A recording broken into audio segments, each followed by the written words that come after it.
आता बघूयात मुंबई उपनगरातील टॉप 9 बातम्या। मुंबई महानगरपालिकेच्या मालमत्ता कराचे 500 बडे थकबाकीदार तर सुमारे 4000 कोटींची थकबाकी। राज्य शासनाच्या विविध विभागांचा सुद्धा थकबाकीमध्ये समावेश। मुंबईतील काम बंद आंदोलनाचा बेस्ट बसला फटका तर वेतन वेळेत मिळत नसल्यामुळे कंत्राटी कर्मचाऱ्यांनी काम बंद आंदोलन पुकारलं होतं। आंदोलनामुळे कार्यालयामध्ये जाणाऱ्या प्रवाशांचे मात्र हाल।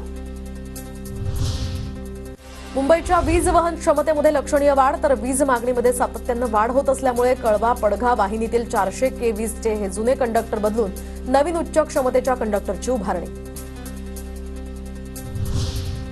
10 वर्षांमध्ये मुंबई पालिकेत 700 फाईल्स गायब तर या फाईल्स गायब होण्याचे प्रकार अद्यापही थांबले नाहीत। माहिती अधिकारात मागवलेल्या माहितीमध्ये मिसिंग फाईल्स असं नमूद केल्यानं प्रकार उघडकीस। नवी मुंबईतील डी.वाय. पाटील मैदानावर आजपासून रंगणार कोल्डप्ले कॉन्सर्ट तर 18 ते 21 जानेवारी दरम्यान या कॉन्सर्टचं आयोजन यासाठी जगभरातून लाखो प्रेक्षक येणार।